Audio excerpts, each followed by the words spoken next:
I had a really cool. Oh, we're live. We'll continue that conversation later. Hi, everyone. Thanks for joining. We're going to give a few minutes, maybe a minute or two, for people to join.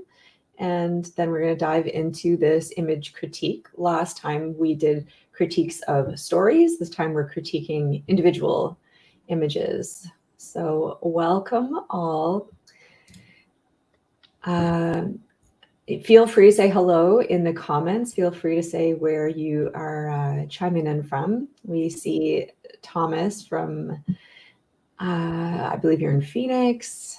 Austin, you are very welcome for these critiques. And to both of you, we'll be talking about your work in the next hour and a half. Anyone else want to chime in and say where you're calling in from? That'd be great.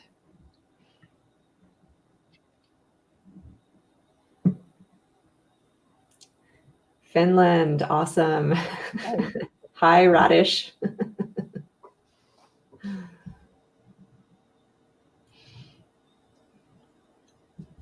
Kathy, are those new glasses?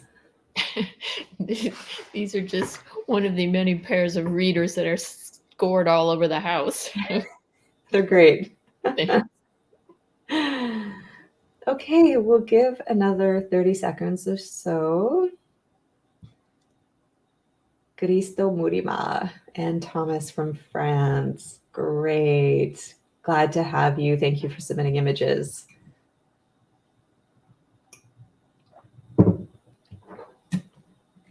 Okay, I'm going to dive in. All right.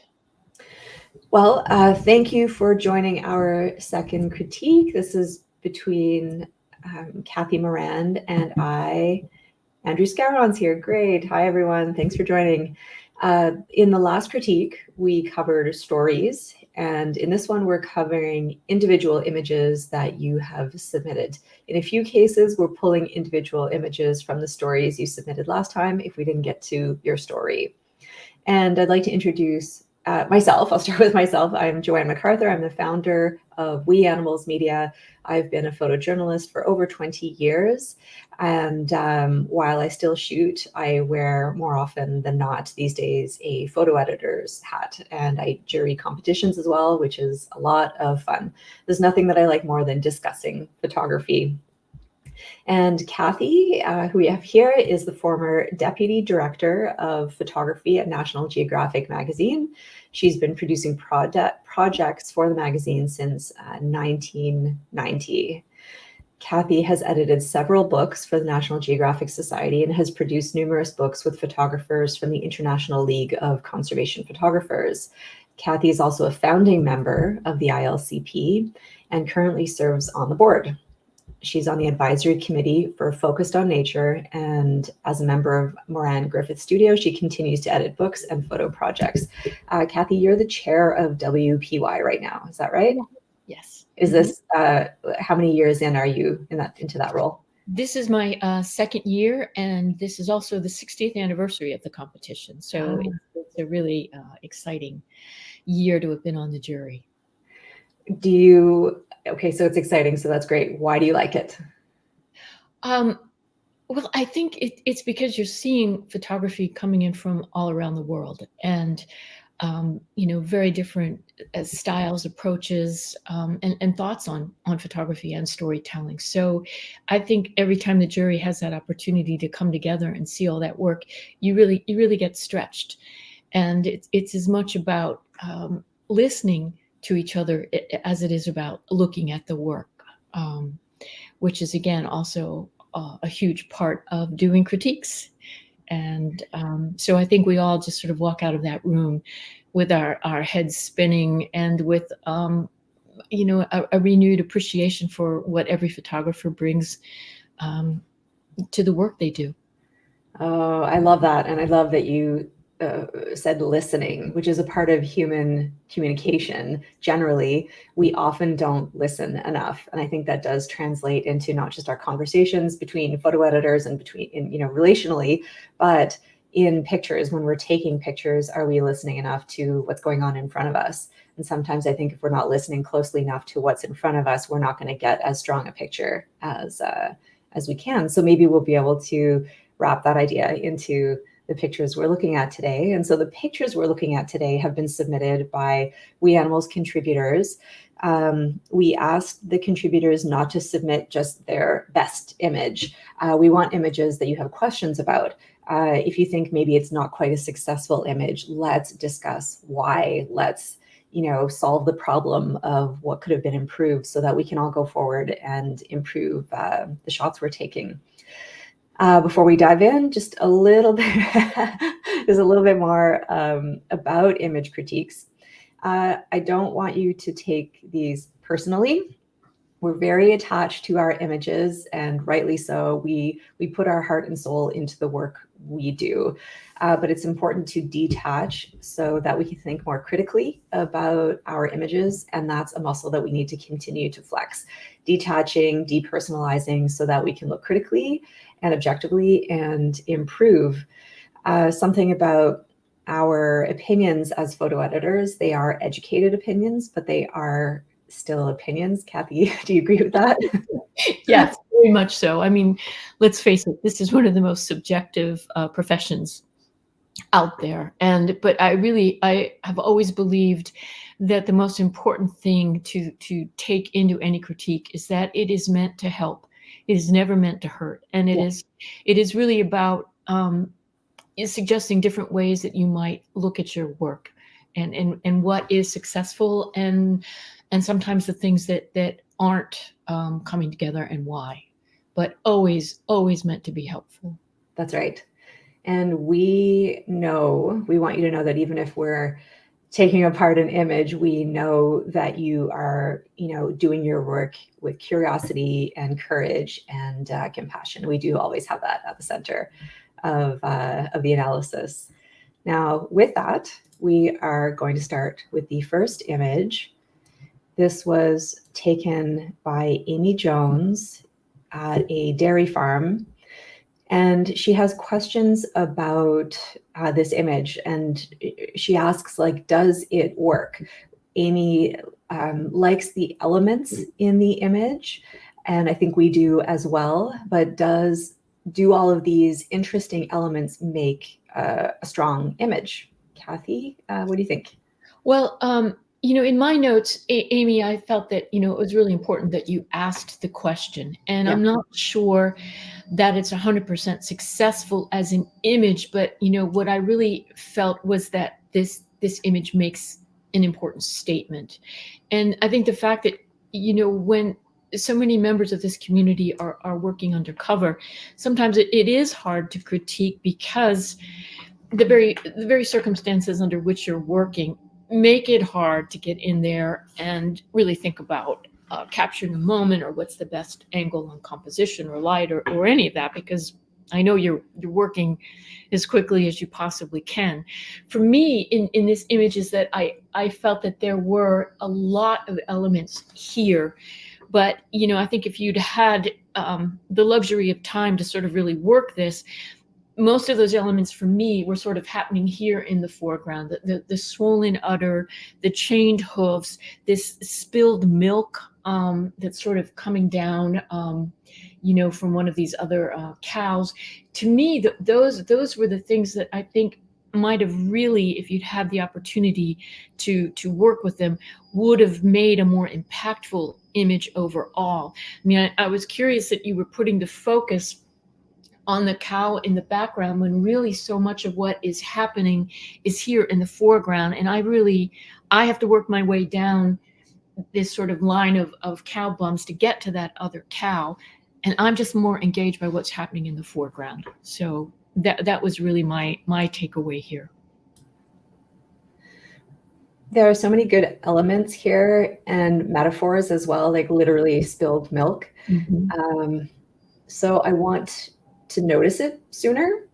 I want to notice those chains. I mean, it is incredible that we chain the legs of animals and impede them from walking. And I wonder if working with color grading there would bring that out some more. And also when we're doing investigations, I think, Amy, you said that you had your LED light on your camera. It seems to be that way. I think it's great when we can ask the people with us to hold the light, and that you should feel free to instruct them, move to the left, hold it higher, hold it a bit lower. Because when we leave these farms, the only thing that we have taking like with us are these images, and the images need to be really strong. And so I want investigators to rally for the photographers and the filmmakers and help them get the best possible images by helping them with their lighting. So I want you all to feel very free to ask for that help, and not that you are, you know, impeding the work of the other investigators. And if it's somewhere where you can feel free to bring an extra person to help you with the lighting, then do that. I just want to add one thing. We were talking about listening, but it seems silly to say this, but it is sometimes just as much about looking, and sometimes put the camera down and look at the scene. Because, you know, really in my notes, I'd also said I was so drawn to the chained hooves. And even if you'd just gotten down and and maybe you did this, again, I don't know how you could have worked it, but if you'd had more of the hooves, the chain, and the milk, even that might have, you know, graphically come together as a stronger image. But it was the right question, a lot of great elements. I think it was just how it needed to be worked a little more. Thank you. Okay, next image is also by Amy. And yeah, I mean, we see, for me, the most interesting thing here is the relationship. That chicken on the right who's looking intently. And this is at a market in Hanoi, Vietnam. But Kathy, do you want to jump in and start? Yeah, I think you hit it there in that it's all about the chicken with the head in the bucket and the chicken looking. And again, that the sort of it's a horrific scene. But you know what I felt here was that, you know, you had permission to be there, and with permission comes the ability to move and to work the situation even ever so slightly. And what I had wished, you know, just a little bit, maybe a little bit more of the rim of the bucket, and a little less on this right hand side, so that you're getting rid of like that straw coming in, the edge of that bag or whatever it might be, so that you're really pulling me right into the relationship in the moment between that chicken that's been slaughtered and the chicken who's awaiting their turn. And I think that, you know, if this is where just watching those edges a little bit more coming in, being a little cleaner and a little bit more deliberate in your framing would have added up to a stronger photo.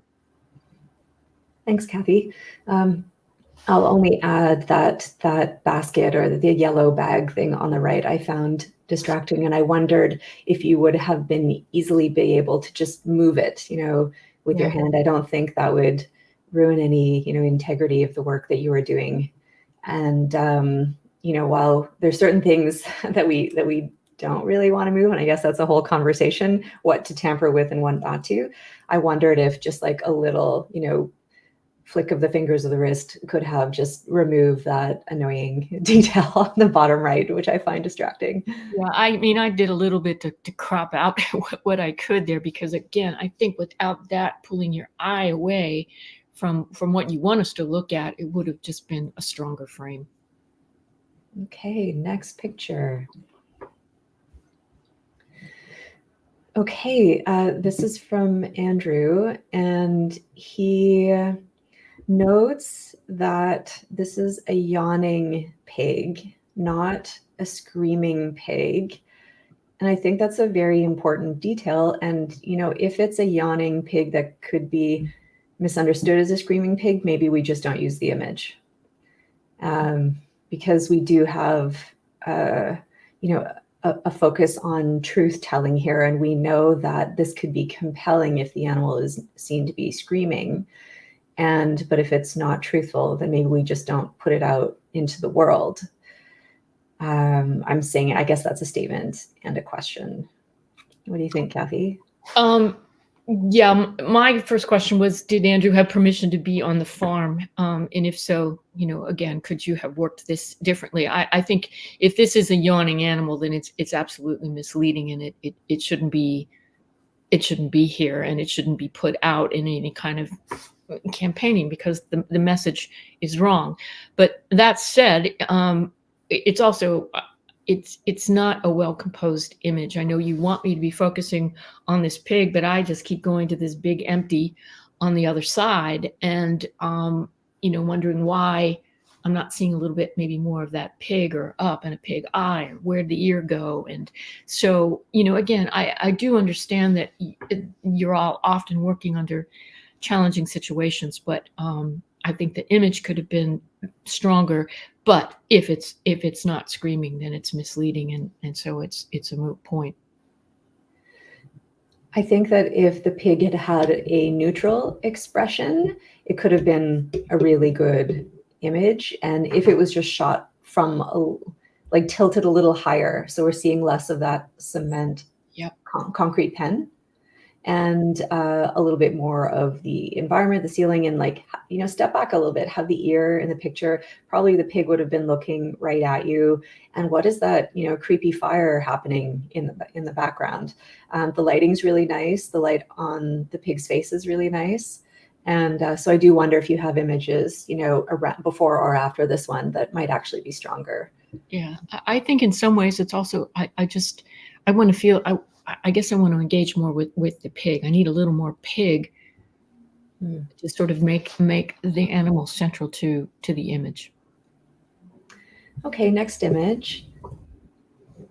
Oh my gosh, guys, it's garbage day. And of course, the trucks are picking up right outside my house. So I'm going to be muting myself so you don't hear it. Okay, this is a photograph also by Andrew at this awful Pata Zoo that so many of us have been to over the years. This is in a shopping mall in Thailand. It's the top floor. It is full of animals, from this cockatoo to orangutans. I have to cough, so I'm going to mute myself. Kathy, go for it. I think that there's a lot to work with in this image. I do like Andrew was asking about the sort of the grill. I think it does bring something to the photograph. I'm not sure I needed quite as much of it as you gave me, but I do think it's a nice element, and I think that sort of that out of focus feel when you combine it with actually seeing all that cage in the background there. I think it's sort of a 1-2 impact, and it really pulls just how horrific this room is. It makes it all come together for me, between foreground, the side, the background. I mean, it's just clear that this bird is living in really horrible conditions. I can be a little bit picky and say that the hot spot on the bottom of the cage bothered me a little bit. But I also, what I liked was sort of the shadow, the reflection sort of leading into the hot spot is actually quite nice. So yeah, it's unfortunate, but I think there's a lot going on here that's working nicely together. I really appreciated that light coming in on the bottom left, and I would love more of it. Like, let's say we just took that frame and moved a little bit to the left and pointed down a little bit more. You'd have this definite, rule of thirds thing that I quite like. You would have a contrast to the white bird. You'd have this white beam of light coming through that we would be paying. It would be more deliberate if it was included more deliberately. I think it would be a really nice additional element. Yes, it's a hot spot, it's blown out, but I'm forgiving of that, because you could either expose it differently, or if it's a bit blown out, well, we know that this is, something, the only natural thing coming in. We have a natural bird, and then we have this horrific room, and then natural light, which creates this like tension, this yearning. So I would have liked to have seen it framed to be much more inclusive of that. And then, Andrew, great question about whether the caging in the foreground works or not. I think it does. I think it does. However, I think it would also have worked had we not seen it at all. Had your lens been right at the cage, we still would have been able to understand that the bird is held captive in terrible conditions. So I think both would work. Mm-hmm. I agree. Okay, this is a photo by Austin Meyer, shot at Grass Valley, California, which is there's a sanctuary in Grass Valley. This is a part of a story about end-of-life care for animals living on farmed animal sanctuaries, showcases the tenderness beyond after euthanasia. Kathy, go ahead. I think this is a really there's a lot here that's really terrific, and I think that it my only complaint is that I think that with a little bit of sort of a photographer's dance, it could have been a stronger photograph. First of all, I mean, I love the silhouette. I love the way that tarp is sort of flapping over the silhouette of the person. There's a tenderness to it that I think is really quite lovely. What detracts from me, though, is the top of the head that you can see. There's a person behind that tarp, and a little bit of that head is coming through. Their hand is coming out as well. And this is a case for me of either in or out. That hand on the top right-hand side. I think I either wanted no hand or I needed a little bit more hand. So this is really, every single element of a photograph adds or detracts from the overall success here. And I think that this really is it's a nice image, and it just with paying a little bit more attention to what's happening all around the frame, it could have been that much stronger. I also it's again, it gets niggling, but I think I would have loved, if there had been a moment with just maybe a little bit more light on the animal's eye. I would like to see it to sort of see if I like it that way or not. But the overall impact of the frame, I think, it's really lovely. And I think what you're getting here is that sense of compassion that you've written about, that that they really care about these animals. But you've got to watch everything that's going on in the frame. I was really happy about the decisive moment in the picture. I was really happy with that silhouette. I wondered and looked about at like the shadows are so nice. The lighting is really good. The sky is there. It's well exposed, and yet something was bothering me. It's like, I don't know how to solve this problem. Do we need to, see a little bit more of the animal's eye, like Kathy said, or like, is the image somehow like not the right temperature? I don't know. I wish we had more time to sit with this one, but for me, maybe it's resolved for you, Kathy, and you like the temperature and exposure, but something about it is a bit off for me. And I totally agree with you with that hand. I cropped the image, and I really much preferred it without the hand. Or, as you say, let's just see much more of the hand. Yeah, the light is what I'm loving is the moment. The light is not great. So, I mean, to your point, but you've captured a really lovely moment. It's so close to being really great. It's the light and those little bits and pieces that you need to pay more attention to. But the light is harsh. It's not just you, Joe. Yeah, if anyone wanted to put a suggestion, it's a bright day. You can only do what you can with a bright day. And in fact, you got the silhouette so well because, it's a bright day. But if anyone wants to drop comments and, what you think could be improved with the processing, perhaps I'd be curious to hear that. Sorry about the garbage trucks outside my window. We're going to go to the next image. And this was photographed by Ira Moon at a penned hunt. These are awful hunts that we see in many countries where animals are captive in a large space, and you are meant to have dogs chase them and kill them, or people go in with guns and kill them. And Ira was in a position where they sort of infiltrated this event, and they were given permission to take photographs. And what they produced largely were images of the dogs who are part of the hunt. And I'm a really, really big fan of this image. Like honestly, every detail of this image. I must have given some critical feedback, so I'm going to look back at my notes, but I really like how the dog's highlights sort of match the highlights behind the trees. I love the coloring overall. I find it mysterious that these dogs are out in nature. You know, they should be excited. Like, isn't this what a dog loves, right? Is to be out. Even like these are quote unquote hunting dogs. Like, shouldn't they be happy? But they just don't look that happy, which leaves me with questions, with important questions. I want images to ask me questions. And that's the main one for me. It's like these dogs look serious, trepidatious, like so it draws me in for that reason. I'm just going to look at my notes again. Yeah, okay. I think, oh yeah, I wrote there'd be a temptation to brighten those dogs up, but I changed my mind about that because I just love how integrated they are with the soil and the gray day. I think had you had a nice big blue sunny day, maybe it was, I don't think so. It looks really wet and damp. I think if you'd had a big blue sunny day, it would have not produced the same results. And I love the mood of this. Okay, Kathy, can't be all good. Go for it. Actually, it pretty much is all good. I think Ira, it's really an impactful image, and I think, you know, in terms of the dogs, the body language is perfect.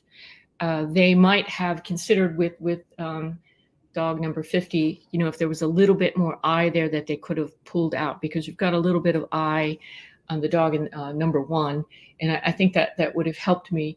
At what point I looked at, you know, doing a little crop just to see, did I want to get in a little bit tighter on those dogs? But I'm not sure. I think that, you know, the way that those leaves on the bottom resolves is actually quite nice. So I think, you know, it's fine as it is. I mean, it's easy to say, oh, it's a straightforward image, but it's actually so much more than that, because they have managed to convey a mood. You know, again, the way that that sort of the forest floor and sort of the wet of the dog's fur, they kind of marry off of each other. And again, that body language, it's simple, but it's perfect. So it's a strong frame. Something I forgot to mention is the numbers. Those numbers painted on. We only paint numbers on individuals when they're being objectified or used in some way. And I think that stands out as a really strong statement here. We've seen times in history where we have numbered and tattooed people. It's usually because you're in grave trouble or grave danger. And so I like that, that piece as well. Next image, please. This was taken, another pseudonym, as we know a lot of our photographers have to use pseudonyms to protect themselves. So it was shot by Jane Marr in Turkey. This is a recent shoot at camel wrestling. Yep, this happens in the world. They pit male camels against one another. It seems that they tend to not want to fight, but they're really aggravated and pushed and pulled and goaded into it. And so Jane Marr had the opportunity to be there all day during the preparations, and like I think they were serving camel meat and people are having fun, and got to photograph the event itself. Now to this image, this seems to be ahead of the competition or before. And so I love what's happening between the two of them, but that's the only part of the image that is really, really strong, and everything else distracts. Like for me, it is a quick snapshot, and I just wonder, you know, this man knew you were there with a photograph clearly, and the man seems to be saying to the camel, look at the camera, which tells me that you had time to frame a bit, maybe go vertical and go closer, either with a longer lens or stepping closer. I think it's really incredible that this camel seems to be ignoring the direction and looking off, like sort of gazing off, daydreaming elsewhere. But this man leaning over to the left of the camel is so distracting. And I think that the other details that we're seeing aren't important enough to include here. Kathy?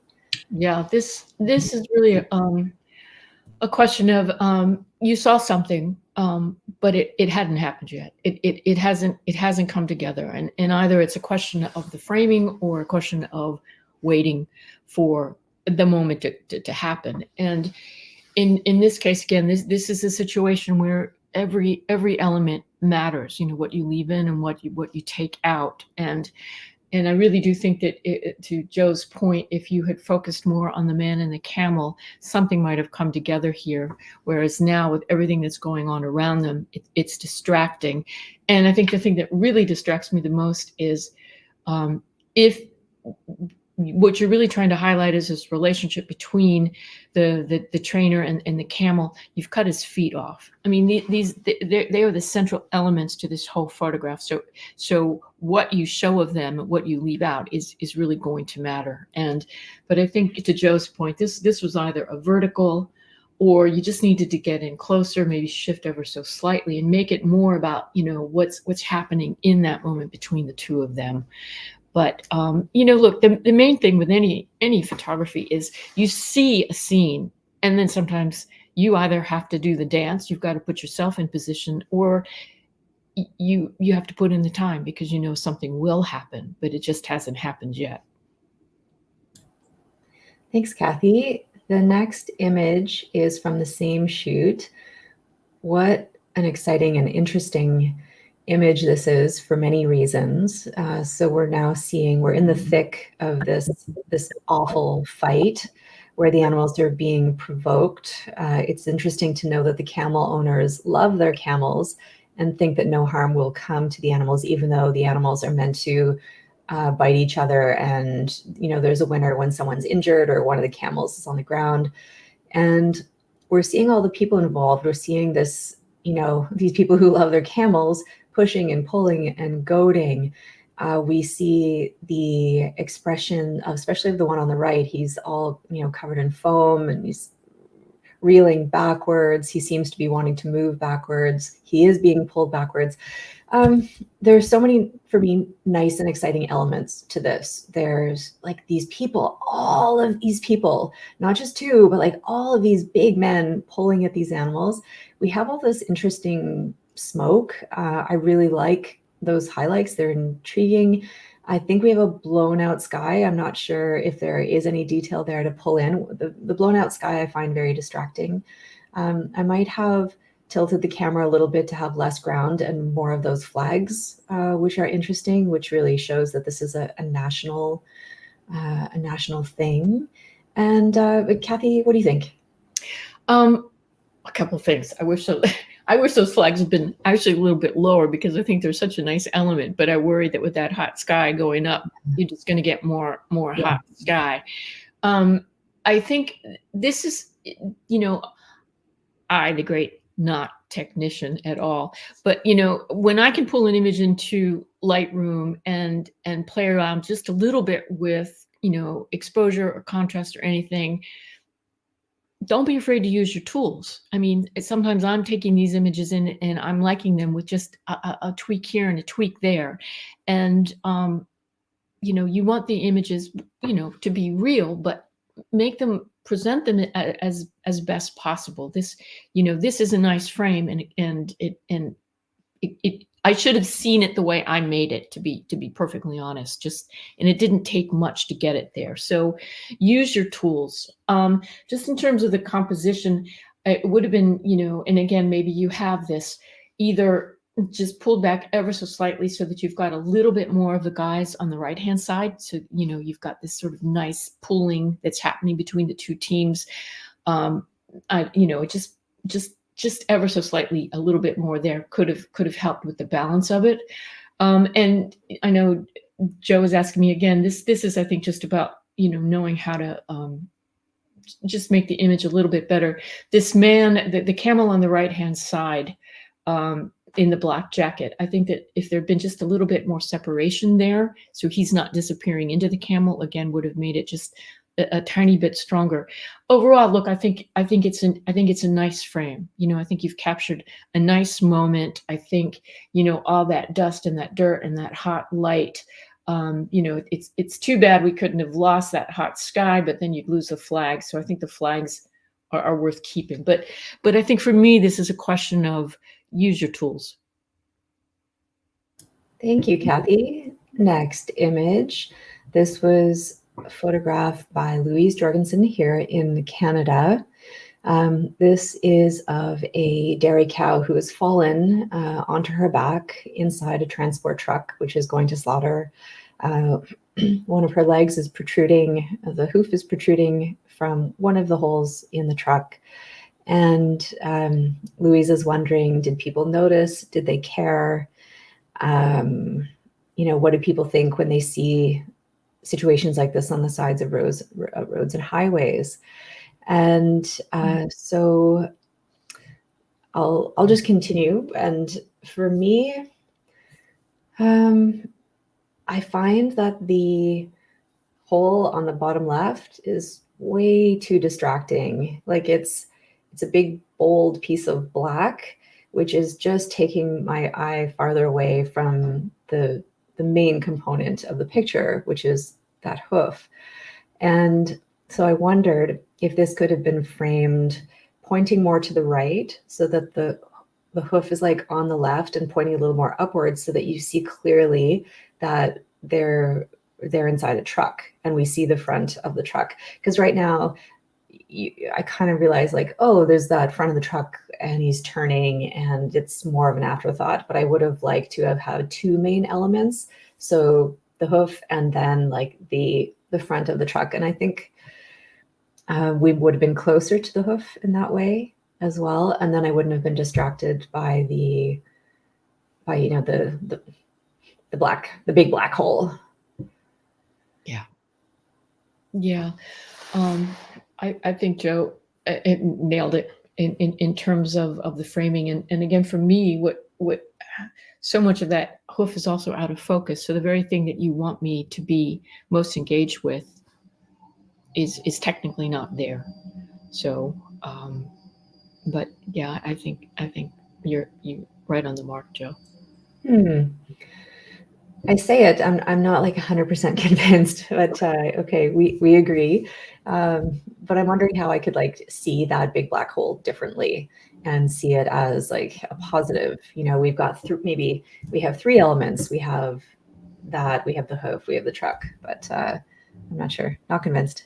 I mean, I think the only thing that could have made that big black hole work is if there had been something there, whether it was a hint of another animal, nose, eye, whatever it might have been, but just with nothing there to hold you, it detracts. Okay. The next image is also by Louise, and she asked us a really good question here. So this is a lamb who struggles in a head restraint, being ignored by all the people around at an agricultural fair. It was a busy place. Let me just get right to it here. Although open to the public, this was an event attended by mostly those in animal agricultural industry. Am I conveying the invisibility of the lamb? It's a great question. Kathy? Well, I think you set the scene. And I mean, right away, just sort of seeing the lamb like that, center of the frame, makes you stop and say, "Oh, what's going on here?" But while I think that the lamb is nicely positioned, I don't feel that that what you were going for in terms of capturing that sort of sense of invisibility, the lack of compassion on the parts of the people who are in the background or swirling around this animal came together. I think, it was a question of waiting. And I also wondered, again, not understanding exactly the circumstances under which you were photographing, I'm wondering if you had been able to get just even slightly higher so that you get just a little bit more of that head, and then waiting for the people in the background to sort of come together. It might have set the head off just a little bit more while also sort of creating that stronger sense of isolation on the part of the animal. So again, you have set the scene, you have seen it, but I'm not sure the elements have come together yet here. That's so true. You have set the scene, you have seen it, you have seen what needs to be said, and you have positioned the animal centrally to make that point. And then we just need less background distraction. I think especially that hand behind the lamb's head. And bald guy is a little distracting. White shirt is distracting.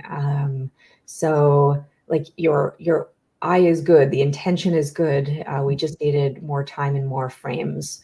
And as Kathy said, I think rightly so, just like slightly higher so we can see more of their eyes. Okay, next image. This was by Miloš Bakansky in Greece.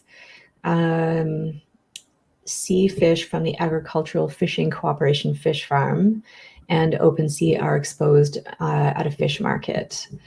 And excuse me, I loved what Kathy said about this image. I think, and we'll get to that. I think that there are all sorts of elements that could make this a strong image, but it's not there. And I would like to discuss why that is, because we have a central character, the big fish bottom left. We have a scene of like death and frankly violence here. I suspect maybe part of the problem is that this is exactly how we all see a fish market when we walk through it. So for me, there's nothing different. It's like I've seen this a million times, and that's perhaps why I'm not stopping to be wowed by this moment frozen in time. But Kathy, what's your analysis? Yeah, I think part of the challenge with this is, as Joe said, we have seen variations on this time and time again.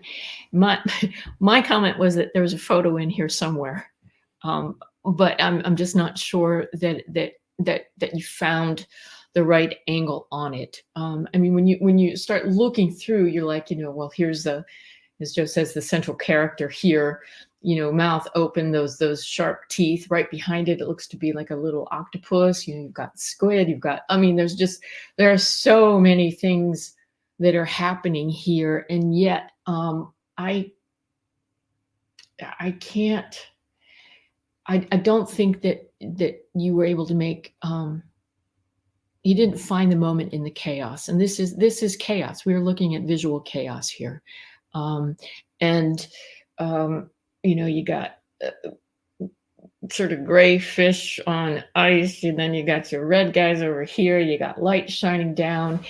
Again, there's a lot to work with, but I just, again, this is one of those times where I sort of wish I had the take. I wish I saw what you were shooting around and why it was this particular image that drew you. Because, if I was looking at, near frames, I might say, yeah, I get why you liked this, but I like this, and this is why, because these elements came together for me here. And so what I feel like is that there's a lot here, but it's just not quite coming together for me yet. And I'm afraid I'm not articulating it well, but it's just, there's not one thing I can hold on to here and then build out from. That's well articulated. I get it. And for me, what stands out, and I'm very critical of in my work and everyone's work, is when it's a typical human eye vantage point. To me, it becomes less unique if it's the way all of us would, the vantage point from which all of us would see things all the time. The next image is by Nathalie Merle, and this was shot in Lyon, France.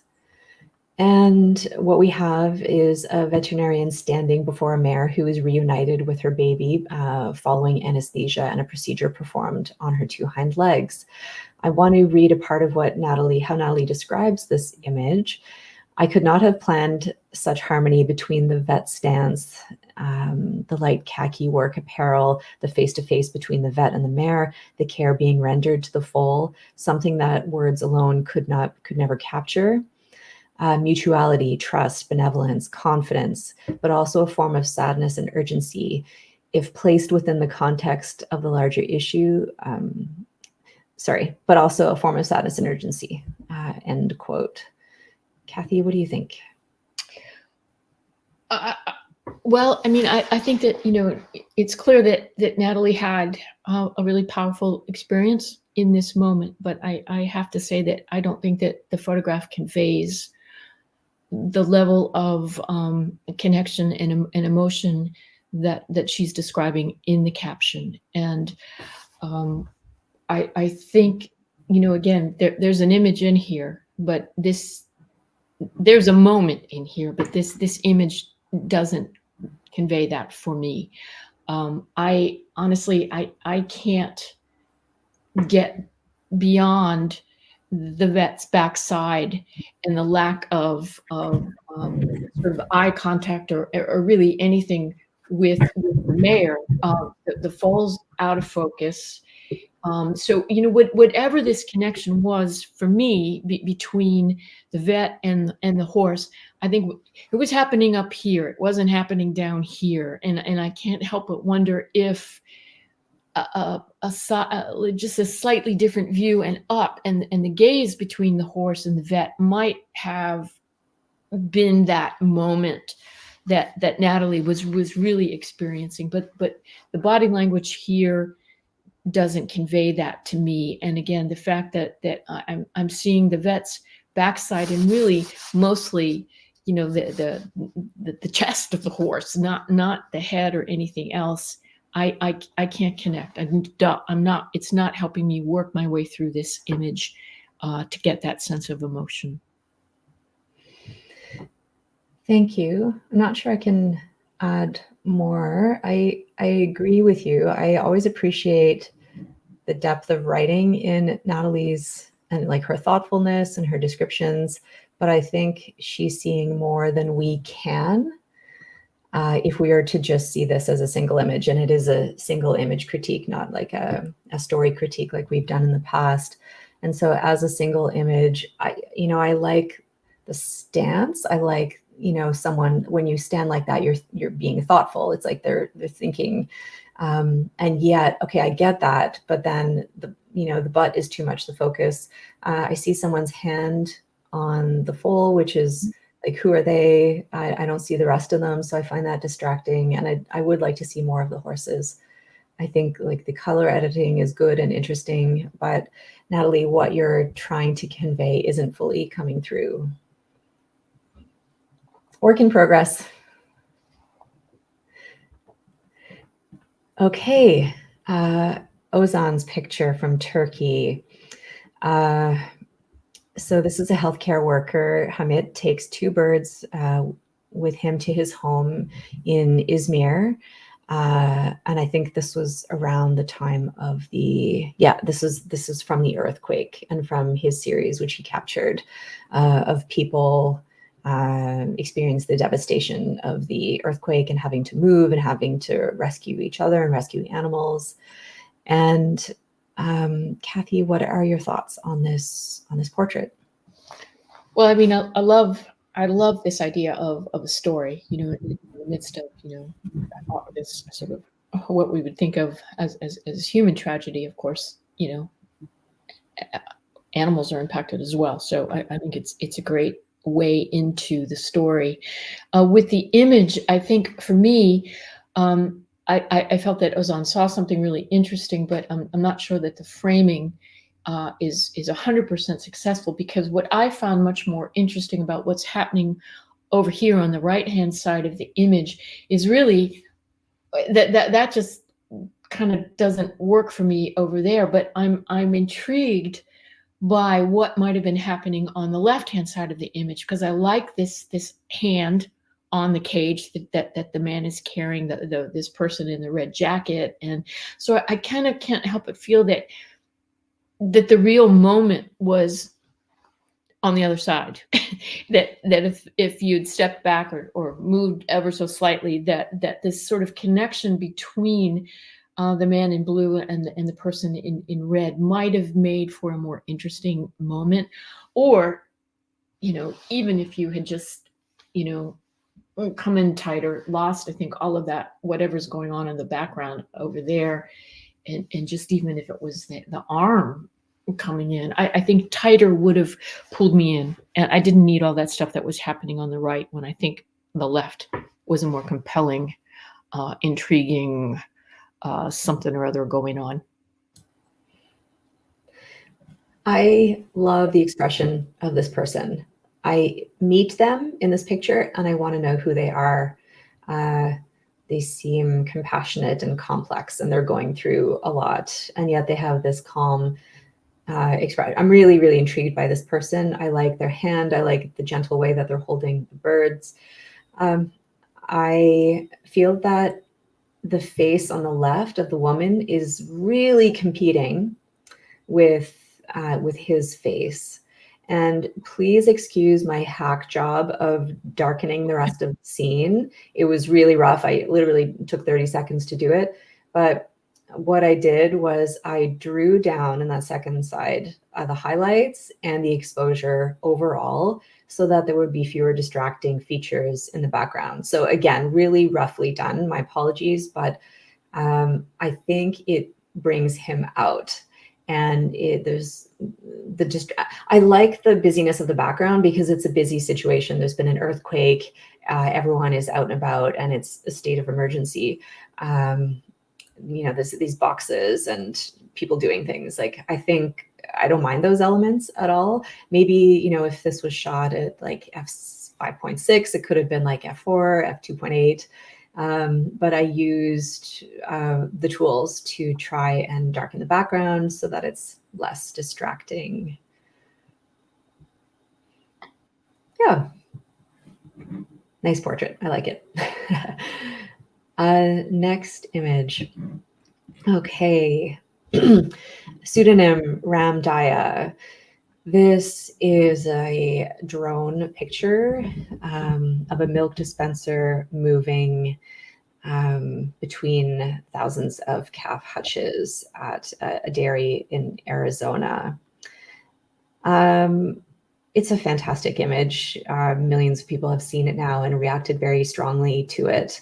And I'm not sure that I can critique it very much. It's a very, very good image, and it's really sharp. And when you zoom in, you can see spilled milk and you can see little animals. I like the shadow of the cloud. You're like, wow, I don't know, like it brings the scale. Like, I find that the clouds bring a scale and adds to the immensity of what's going on here. I don't know. I'm not sure we even needed to include it, but Ram Daya asked a really good question, which is It's pretty clear that this photo has an impact on viewers, but how could it be taken to the next level? And what will encourage major publications like Nat Geo to put stories like this one on the cover? So this is like a really big picture and a really big picture comment. Kathy? First of all, I think it's just a really compelling image. I mean, it's so simple and so graphic, and it stops you in your tracks. It begs so many questions. I mean, initially you think, what am I? I'm looking at Legoland here, and then you realize, wow, the scale of the operation is absolutely staggering. You or I'm going to say right here in your caption that this was photographed as part of an investigation, not with permission. So that is, that can be very challenging for some publications. It really depends on the publication. It depends where you go. Some organizations are willing to say this is journalism, and we can go down this road, and other publications will say we can't. You needed permission to be flying over their farm, or whatever it might be. So it really, I think you're going to find is publication dependent. It's not. I don't think publications would shy away from this because of content. It's a great story, and it's a story that should be told. But when you're doing investigative work, there can be a lot of legalities involved, and so then that's where you really get into the weeds with different publications. So I can't. I'm not with National Geographic anymore, so I don't have a clear answer for you. But these things can really trip you up. Kathy, that's so annoying. When are publications just going to say these images are necessary? We're running with them. They're just. Well, again, depending on the publication, they are businesses. They are part of larger entities, and they will be sued. They can be sued, and so those are they've got to take all these things up the ladder too. So I mean, Yeah. I wish it was that simple. Yeah, I hear you. I do hear you. A question that I had about this, elaborating on his question, is maybe media doesn't care much about a story on dairy, but when they see an image this strong, will it change their mind? And how do you pitch it? Oh, maybe maybe this is a longer conversation. Well, look, what I will say is that sometimes if a publication is interested in a story like this, and again, this is a great story. Don't think that this is not a great story, but sometimes what you need is a publication that is actually willing to go the distance and put in the time it needs to get the permission to gain access to these situations. And sometimes you can gain access, or sometimes you can't, but you can still, you can't gain access to everything, but you can still get into enough stuff with permissions and with, honesty, and be upfront about the story you're telling. Give the other side that opportunity to give their 2 cents, whether you agree with it or not. And it can be surprising who will let you in. Not everyone, but enough to actually tell the story that you're trying to tell. And when you, in the perfect scenario where you've got the support and the time to do it that way, then you're going to have a greater opportunity to have the story be seen. We're so used to not going the route of permissions because so often we just want to photograph the harshness of things, and we know that won't be welcomed. But I totally hear you, Kathy, and probably we should have a Q&A with George Steinmetz. We should probably have him on, and maybe he'd be up for an Ask Me Anything, because he photographs farms globally and with total permission and cooperation. That'd be interesting. Yeah. It'd be worth ringing George to see if he'd be interested. But yeah, no, again, I don't think it's a lack of interest on the media. It's sometimes it's how the information or the images are gained that can tie your hands. Yeah, I hear you, Kathy. We're going to go to the next image now, which is by Stefano Bellacci. This was in Italy last year at the incredible floods that we saw affecting tens of thousands of people and a lot of farmed animals. Interestingly, Stefano comments that, in a way, it seems like the pigs looked happy. So here they are in a very dramatic situation. These are pigs who have been released somehow from the pens they were caught in. And the next image shows them caught in those pens. But yeah, in a way, they look happy. Now, about that, Stefano, I thought, wow, that's a really interesting nuance that could be elaborated on in the picture. Like, just add a level of complexity to the images and focus on that and shoot that, actually shoot their happiness or their apparent happiness at the ability to move around and that they have light shining on them for the first time in their lives. Do you have images from the shoot that show them actually enjoying themselves? And let's talk about that. I think that's interesting. I think the obvious story is, flood, bad, pig farming, bad, pigs in flooded water, bad. But you've brought this interesting question to it that I'd love to see developed. Kathy, what do you think? Yeah, no, I think that's interesting. That what looks to be such a horrific situation can actually be kind of nice for the pigs. Pig's Day Out. But I don't think that photographically that this came together. You know, again, this is we keep talking about the stage is set, but the moment hasn't happened. You know, and whether it was, you know, framing a single pig up against, you know, one of these sunny walls, or waiting for the pigs to sort of come out of this shadow. I mean, what's really happening here is that every one of those, you're either getting a lot of pig bums or you're getting faces in shadow, so that it's hard to connect to the pigs and their body language within the context of the frame. It hasn't come together yet. Again, I think this is one of those things. Scene is set, hasn't happened yet. Yeah, there are too many distracting things for me here. The fence on the left, the different kind of fence on the left there, the pig on the right, we're only seeing a little bit of them. And my comment is, you know, perhaps a lower angle, which is my comment for the next one too, Stefano, is that had you crouched down, I know in filthy water, awful, and you described just how dangerous and slick and potentially, you know, it could have made you really sick to be there. I'm grateful you were there. And yet I find in this picture, had you been down in the water, more in the water, closer to the water, so it's more like their eye level, not so much yours, that human vantage eye point that I keep going on about. And more time processing the image, I think, so that we're seeing more of their faces and not having our eyes dragged over to the pig on the right, who's really bright there, and just a bit distracting for me. So to the next image, this is the, oh, we took out that one. Okay, we'll maybe come back to it in one of the extras. Okay, this is Sudeep's image, Sudeep Meiti, who is in Calcutta, India. And we have a porpoise who is laying on the beach. The porpoise is dead. And there are a lot of interesting things happening here.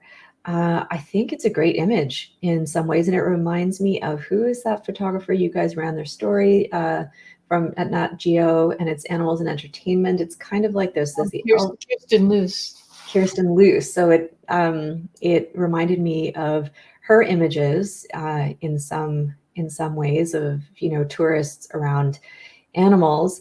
And I think we have some great elements here, but it's also, you know, it's the beginnings of what could have been a big picture. You have good lighting, you have people surrounding a dead animal, like generally ignoring the animal. I find that shocking, but I want that to be made more apparent to me more quickly. I want the shock of, you know, this dead animal with people taking selfies. Wow. I want that to be more obvious. So how could this have been reframed, Kathy? Well, there is so much going on in this, and it is, as Joe said, it's almost. I mean, there's so many great elements, and I think just a slight shift of the photographer would have brought all of these layers together. I mean, because, you know, you've got the photographer here in the foreground, you can see this family on his screen.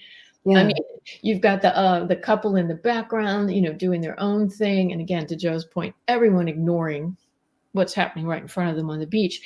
If you had moved over just ever so slightly, you could have separated the photographer from the people that he's photographing and still have had that couple in the background. So you would have had this like layer, and the photograph on the back of his phone. So you would have had layer after layer after layer of something going on, but all working together with a slight shift of your position.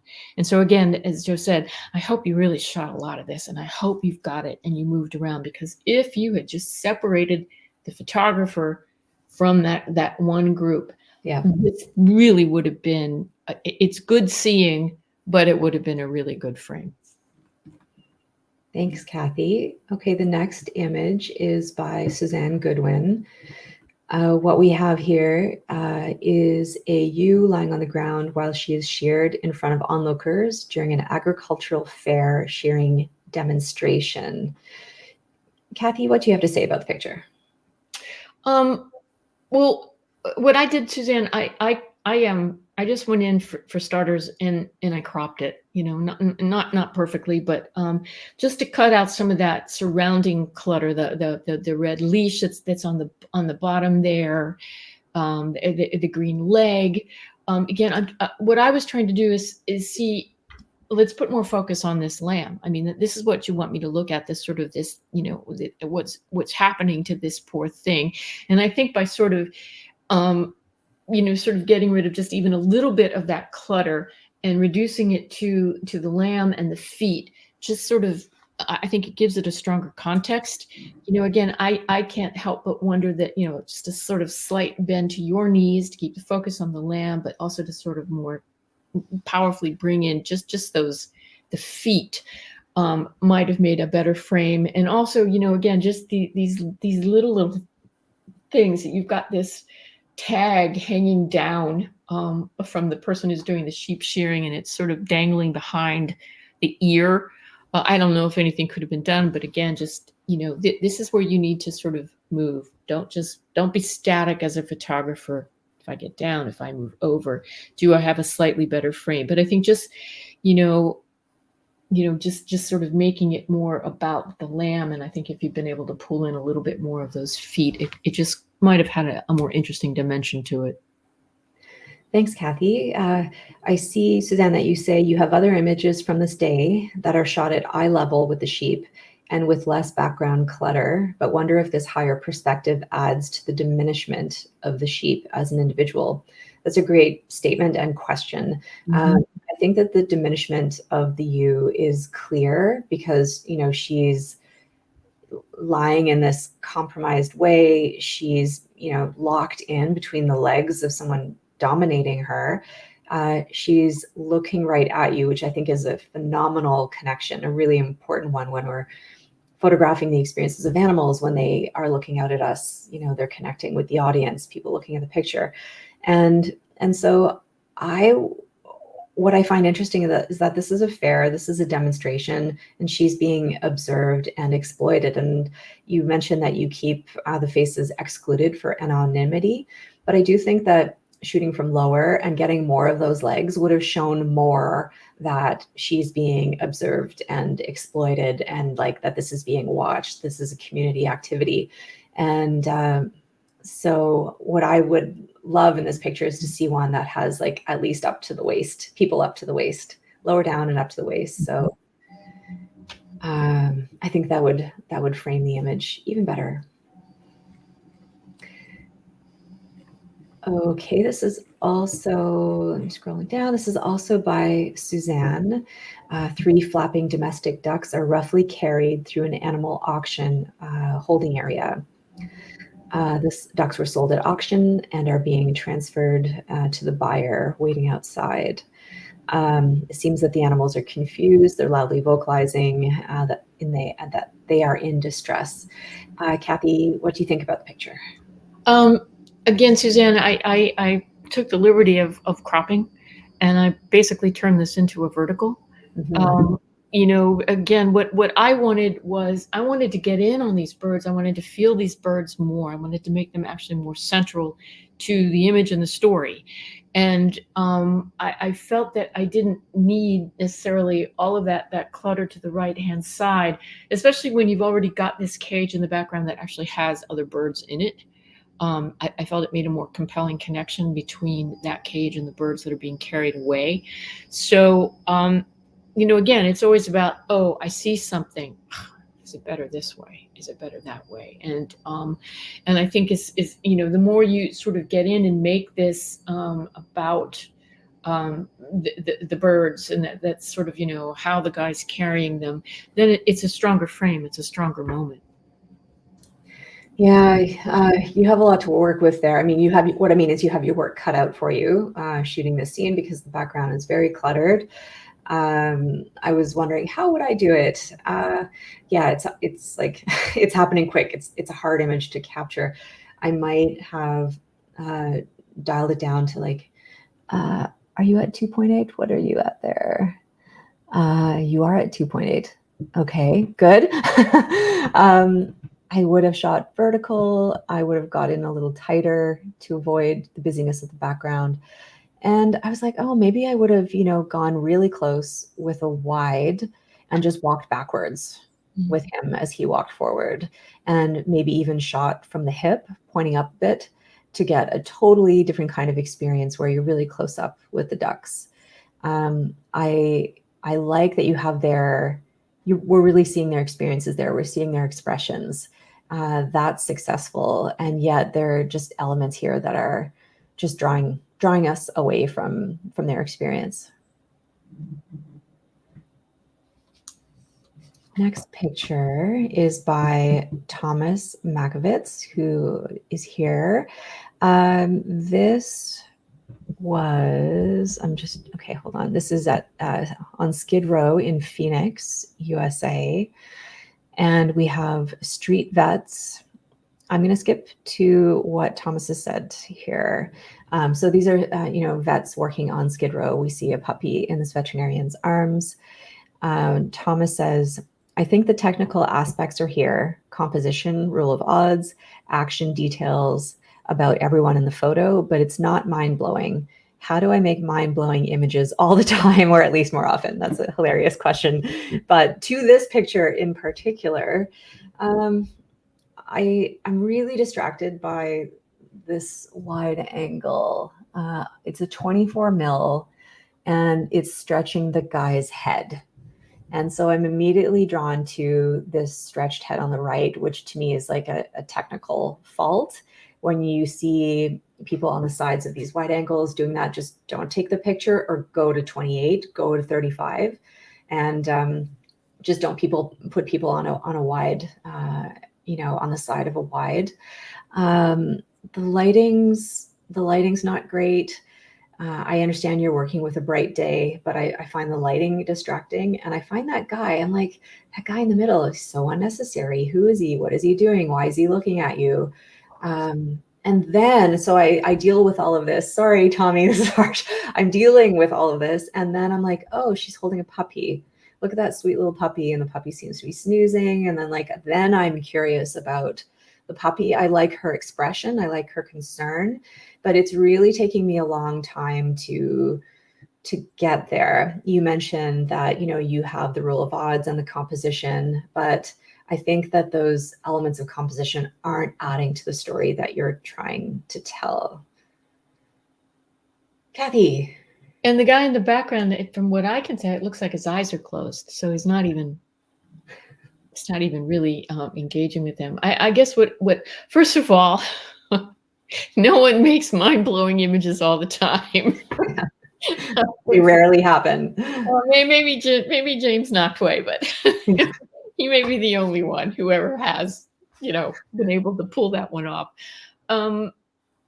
It really is about sticking with it. It's about persistence. It's about waiting for the moment to happen. And the moment hasn't happened here. It may have actually been when he handed the puppy over to the vet. I don't know, but this isn't the moment. And, to Joe's point, that I'm, I kept thinking, like, crop into his ear. Can I get past that distortion? But I'm bothered her elbows cut off. I'm bothered by the guy in the background because, again, he's not adding anything to it. Looking down at the basket full of cans, and really the one element that sort of is the least of it all is the pup, which is what in so many ways it should be the key element to the image. So I will say that, in my opinion, a really great moment can overcome a flawed composition anytime, but the moment it's not happening in this particular frame. So you might have it, but it's not this one. Thanks, Kathy. Next image, which is also by Thomas. This is such an exciting image to talk about. So this was with an animal rescue group in Kyiv in Ukraine.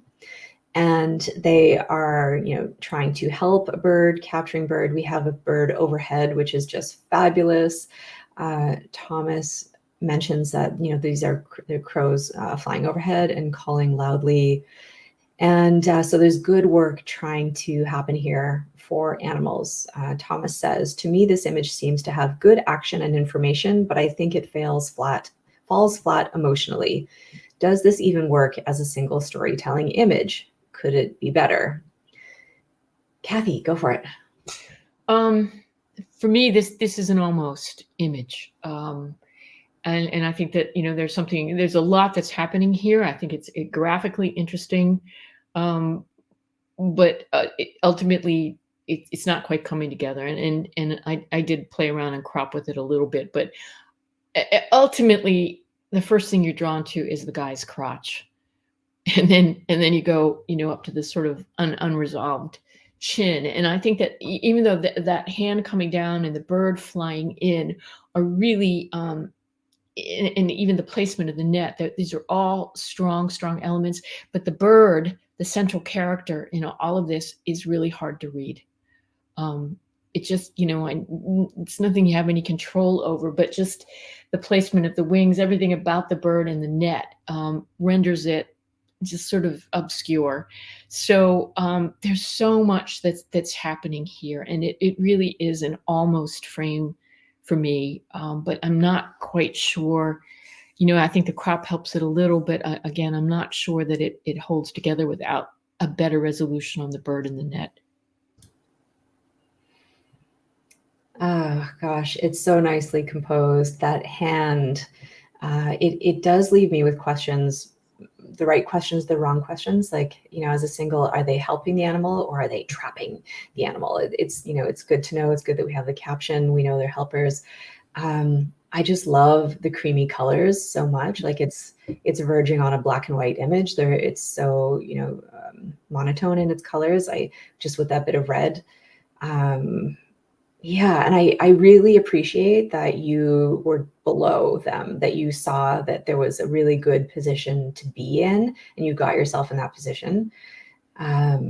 Yeah, good. And what you said, Kathy, really rings true to me, is that we're not getting enough information about the bird itself, like to really know what's happening there. Are they like wrapped up in the net painfully? Are they struggling? Are they on their way to freedom? I don't think we see their face. And yeah, so like well done, and almost, as are most images in the world. Most images in the world are almost images.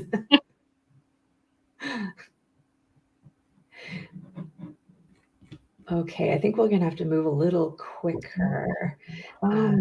This is by Thomas Sadie in France. We have a piglet in a Belgian factory farm sleeping under artificial light. And yeah, to me, this also is a problem to figure out. And for me, first of all, congratulations on the lighting and the moment. I may have tilted my camera upwards a little bit, so we just have less of that ground in the bottom that is not giving me too much information, like that black bar at the bottom.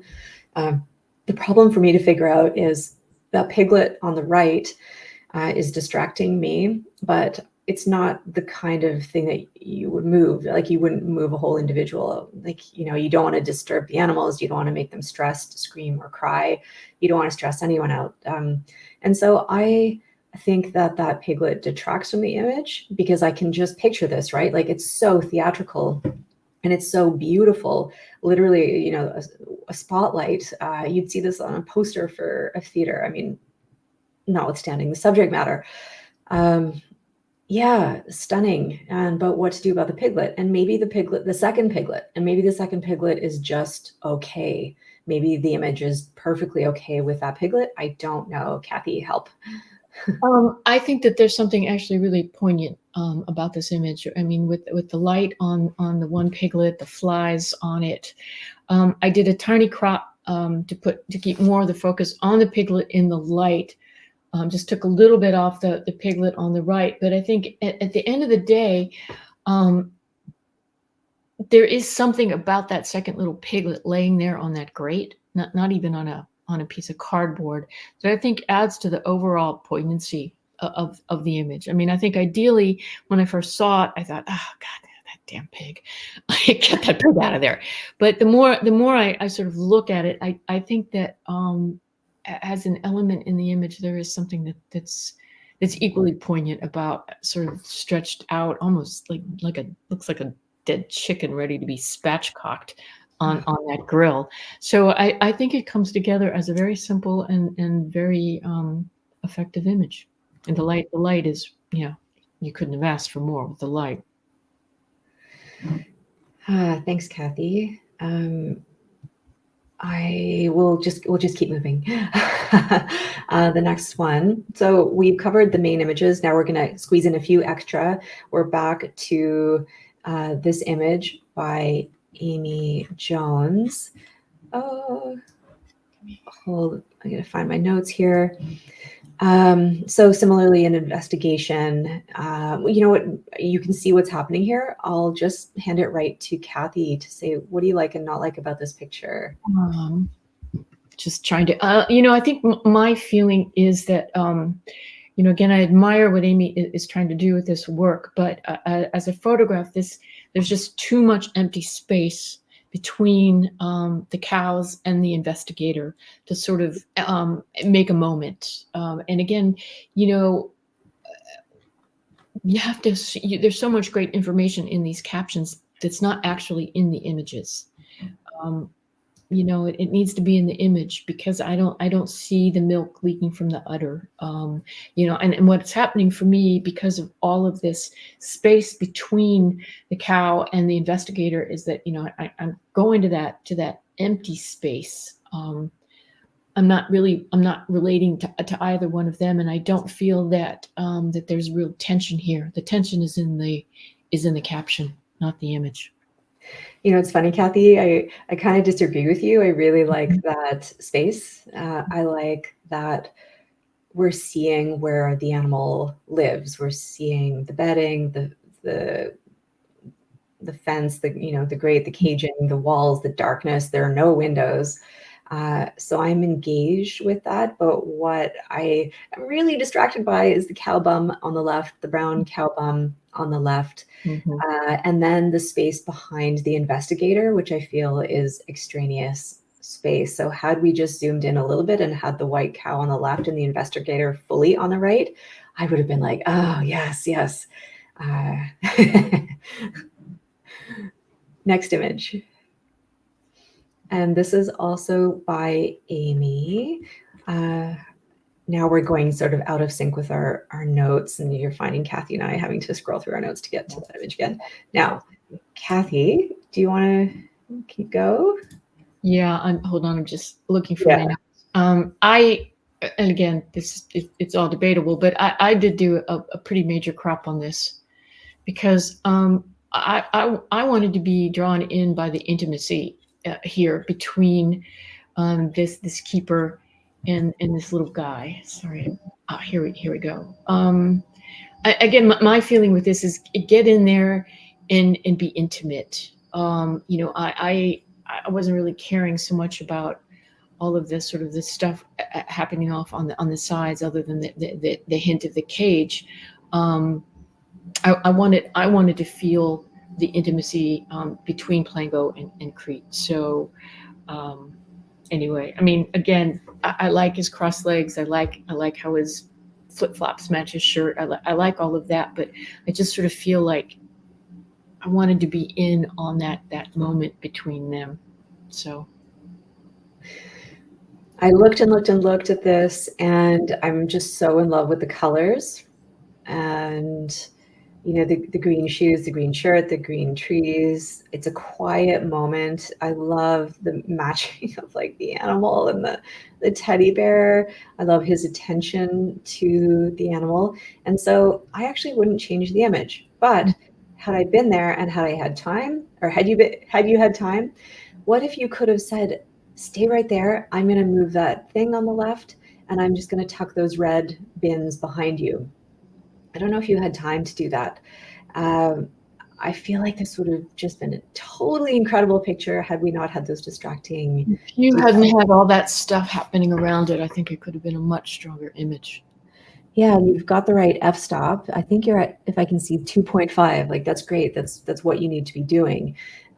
So I just wondered if, you've got this, what I think is perfect composition, then yeah, manually. But also, rather than changing the situation itself. That's a question of the photographer moving. You didn't have to move any of that if you had possibly shifted your own, position over, and maybe asked them to sort of scooch ever so slightly one way or the other. Then you're not having to go and rearrange. Yeah, and what if you had stepped back 15 feet and used a longer lens? Then that background stuff would also be blurred out more. Okay, next image. Okay, excellent. This is a pseudonym Annie Pixels in India. This is a buffalo in India. This is a calf in the aisle in a concrete shed in an urban dairy farm. And Annie Pixels has asked us a lot of questions about lighting, framing, tone. She wants to know what is lacking in the editing. So I'd love to hear from Kathy, and then we've heard from our color editor, Vanessa, and I'll read to you her suggestions. I think the challenge here is, you're giving me everything. You're not giving me what you want me to actually look at. And so, you're seeing something, and again, that's half the battle. But then you've got to think about what are you trying to say with the photograph? What is the message, and what do you want a viewer to take away from this? And so, why aren't you zoomed in on this little guy? Why haven't you shifted ever so slightly so that chain becomes a much more obvious element in the photograph? I mean, these are otherwise what's happening is that all I can see is, all of these cow bums on either side of it and the bad light coming in. And when, what you want is for me to see the horrific conditions under which this little guy is being kept. And I think that with some better framing, you could have had a more impactful photograph here. Thanks, Kathy. And I really like the crop that you gave it. I feel like that really adds to it. So Vanessa has shared some information here to answer Annie Pixels' questions. Annie Pixels is worried about pixelation. And so lens quality is important, not just camera quality. Underexposed images or bringing up the exposure and brightness of the shadows can contribute to noise if that's something you're continuing to struggle with. Annie Pixels asks, I'm not sure how to edit well in low light conditions. And Vanessa answers, I personally use the denoise when necessary, but I'm not sure what the standards are these days for using that tool. And perhaps you mean, Vanessa, in like competitions and like just how much you can push and pull that. Another question is, Annie Pixel says they're not sure about the white balance. Some images look blue, others yellow, but some are shot in early morning and so on. How do you equalize this to make them look more similar? And Vanessa responds, I think this is a matter of personal preference and whether or not you will present them as individual images or as a story. If the color cast plays a role in creating a certain mood, then keep it. If it's distracting and doesn't contribute to the feeling of the story as a whole, then maybe better to aim for more consistency throughout the editing. Thank you, Vanessa. Okay, we have 1 minute left. And I think that we were hoping to get through a few additional images. I don't think we will be able to. Are there any final questions?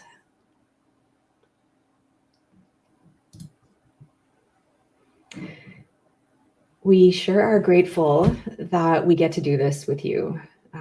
Every time I do an image critique, I learn about looking at images. I learn about making better images. And so this has been very helpful for me. Kathy, are you still learning after all this time? Yeah, no, I mean, I find I love listening to you think about the images and how you react to them. And again, as I said, it's oftentimes with photography just as much about listening as it is looking. And so I love to hear how people react to photographs. I love that wrap up. Way to bring it home. That's great. Anyway, thank you all for having me. This has really been great. I really enjoyed it. Thanks for your insight, Kathy, and everyone. Thanks for being out in the field and doing this very, very hard work. That's helping people to look and to consider the animals we're hoping whose lives are being made visible through all of this. So thank you, everyone. Thank you for your thank yous. I'm seeing them come in, Thank and you. we'll see you all again. Okay, and bye for now. Bye.